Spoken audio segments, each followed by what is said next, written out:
Bienvenue sur Que devient l'Afrique, l'espace où chaque décision devient une onde de choc et chaque mot une clé pour comprendre notre époque. Au Niger, une bataille silencieuse se joue autour de l'uranium, ressource stratégique et symbole de souveraineté, alors que le régime Tiani revendique ce que l'histoire lui devait, mais que le droit international n'oublie jamais. Un contrat signé oblige, restez avec nous, car avant notre analyse complète, nous écouterons les propos d'Hervé Maïka. Là où la politique rencontre la justice, dans l'ombre des enjeux nucléaires, souveraineté ou sentence.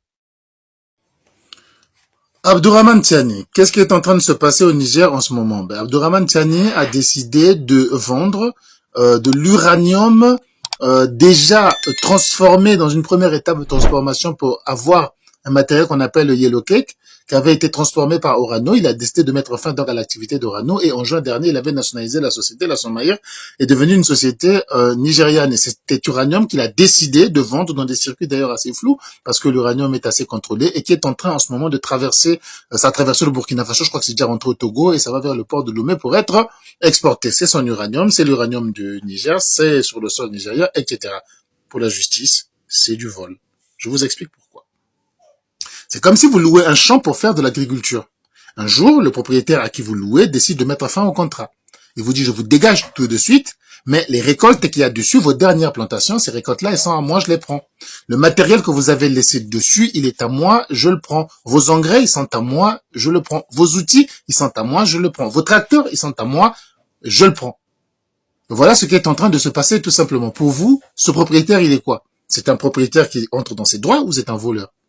Pour la justice, c'est un voleur. Ce qui va se passer, c'est quoi? C'est que, oui, je sais, je connais la réaction. Comment un noir peut soutenir, ce genre ne peut pas soutenir Monsieur Tiani? Mais ça ne marche pas devant les tribunaux. Vous pouvez venir 100 000 noirs, toute l'Afrique, 1 milliard, ils sont d'accord, il va payer.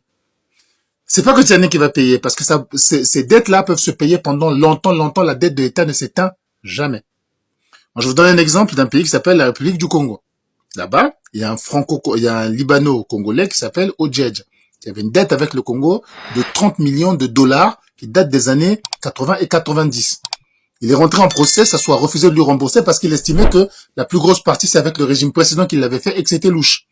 Il est rentré en procès avec eux, dans le tribunal arbitral lui a donné raison, la justice française lui a donné raison, la justice américaine lui a donné raison. Sur les 30 milliards, avec le temps de la procédure, parce que le dernier appel n'est arrivé qu'en 2013 en France et aux États-Unis en 2016. Avec le temps de la procédure, on a estimé que le Congo lui doit 1,2 milliard. Ce n'était que 30 milliards au départ. Hein. 1,2 milliard. Et pour les récupérer, on saisit l'argent du Congo. On saisit les comptes du Congo à la Société Générale en France. On saisit les comptes du Congo à Ecobank. On saisit les avions du Congo quand ils atterrissent, les avions présidentiels.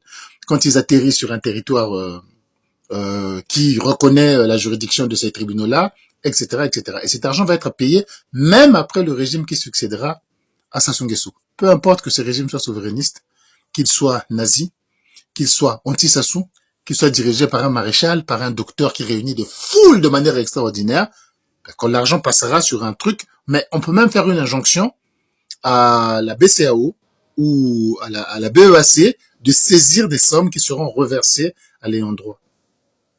Vous savez, cette culture qui est en train de se développer où l'on croit qu'il suffit de soutenir, il suffit de dire « moi je bombe le torse », qu'on croit que être un gorille, c'est ça qui dirige le monde et que c'est ça qui va faire peur et trembler tout le monde, ça va nous coûter vraiment, vraiment cher. Dans le tumulte géopolitique contemporain, où les rapports de force s'habillent de diplomatie et où les sourires officiels cachent des serres d'acier, l'affaire du Niger et de son uranium surgit comme un miroir de l'histoire africaine, reflet d'un passé qui refuse l'oubli et d'un futur qui ne pardonnera aucune légèreté. Les propos d'Hervé Maïka ouvrent une brèche de lucidité, ils invitent à dépasser l'euphorie de la revendication souveraine pour mesurer la hauteur escarpée des exigences juridiques mondiales. Car la souveraineté, cette bannière tant chantée, ne se gagne pas par proclamation, mais se prouve par stratégie. Et dans ce théâtre global, les contrats ont une mémoire, la justice a des mains longues, et les tribunaux d'arbitrage sont les cœurs froids d'un système où le droit s'incline rarement devant l'émotion. Lorsqu'Hervé Maïka évoque l'uranium déjà extrait, déjà transformé, il ne soulève pas une polémique, il soulève un continent. La métaphore du champ est limpide, si vous louez un terrain, que l'autre plante, cultive, récolte, et que vous reprenez le champ un matin en décidant de vendre la récolte comme si le labour ne vous concernait pas, alors la justice internationale fronce le sourcil, calcule et facture. Certains diront, c'est notre terre. Les tribunaux répondront, les engagements vous suivent. Voilà le choc entre souveraineté politique et souveraineté juridique, deux montagnes qui s'observent, mais qui ne se superposent pas. Cette affaire ne concerne pas seulement le Niger. Elle raconte une histoire africaine, trop souvent répétée. Elle rappelle ces nations naguère persuadées que rompre suffisait pour être libre, oubliant que la liberté ne se signe pas dans la colère mais se bâtit dans la prévoyance. À ce moment précis, la voix collective s'élève comme un souffle ancestral, une voix qui cherche à éveiller les consciences, à raviver la sagesse africaine, à encourager la réflexion critique et à appeler à l'évolution absolue du continent. Une voix qui dit, le lion qui rugit sans stratégie ne fait qu'effrayer les gazelles, celui qui rugit et avance avec patience, lui, conquiert la savane.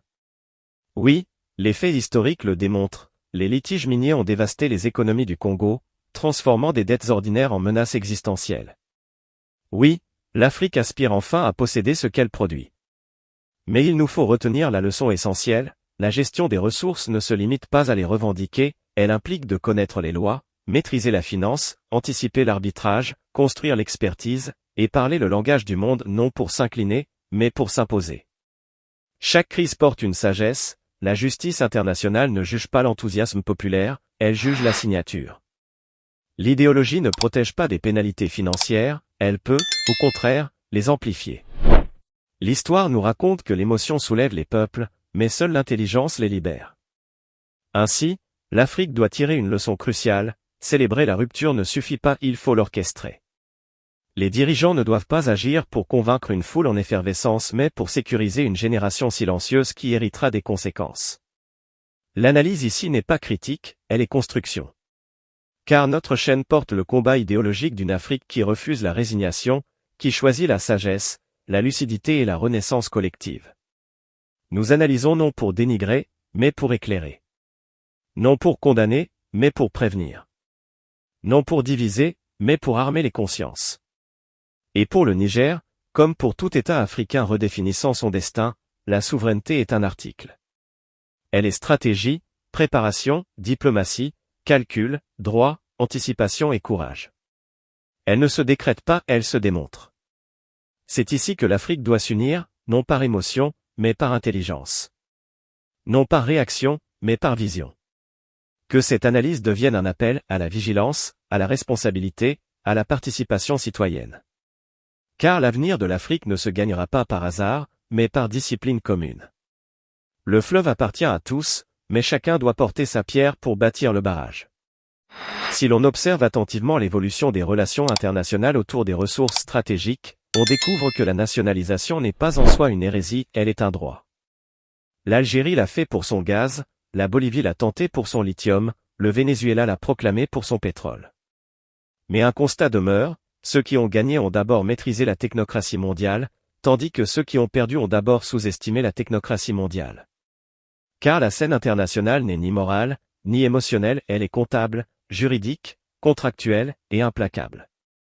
C'est ce que souligne indirectement Hervé Maïka, la bataille n'est pas uniquement dans la prise de contrôle, mais dans la capacité à prouver juridiquement que la reprise est légitime, calculée, indemnisée, planifiée.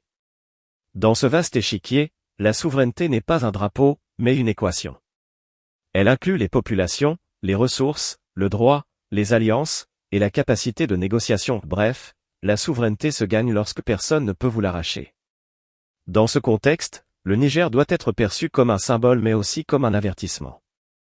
Car si une rupture est mal orchestrée, elle ouvre des failles où s'engouffrent non seulement les anciens maîtres, mais aussi les nouveaux prétendants.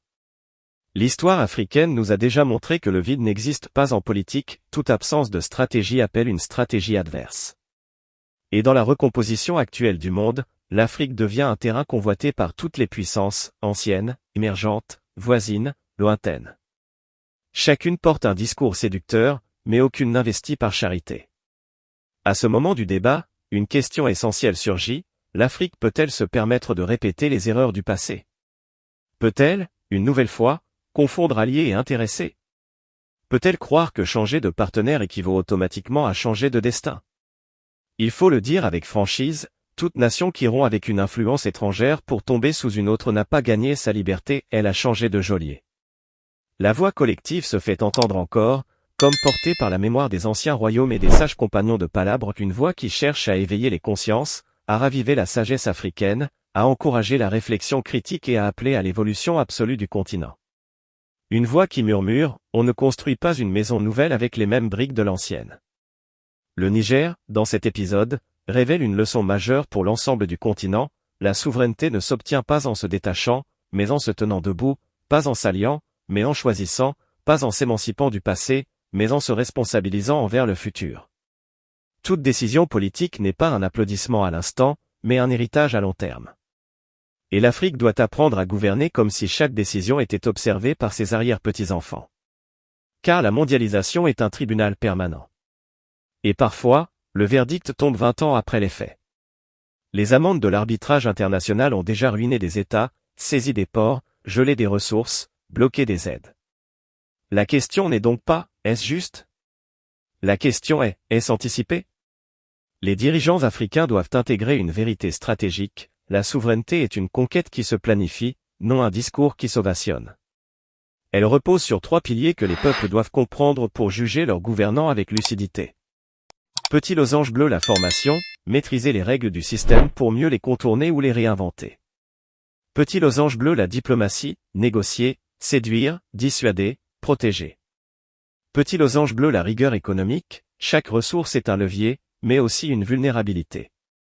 Ainsi, la sagesse consiste à ne pas céder à l'euphorie politique. À ne pas transformer chaque décision en symbole plutôt qu'en stratégie. À distinguer l'applaudissement du peuple et l'arbitrage mondial. Car la véritable victoire d'une nation ne se mesure pas au cri de joie d'une foule en plein soleil, mais à la stabilité de ses finances 3 hivers plus tard. Notre chaîne le répète avec conviction, nous n'analysons pas pour juger mais pour éclairer, pour aider à comprendre, pour servir la renaissance collective. Ce combat n'est pas celui d'un micro contre un gouvernement, c'est celui d'une conscience contre l'ignorance. L'Afrique dispose de l'or, du cobalt, du manganèse, du gaz, du soleil, et pourtant elle demeure dépendante. Alors oui, il est temps d'interroger, sans haine, sans naïveté, sans romantisme politique, que faisons-nous de notre richesse? Et pour qui travaillons-nous vraiment? Terminons cette partie avec une note de responsabilité et d'espoir, si l'Afrique apprend, si l'Afrique planifie, si l'Afrique forme, elle transformera. Aucun destin n'est voué à l'échec tant que la volonté demeure vivante et que la réflexion la guide. L'arbre qui sait où souffle le vent ne casse pas.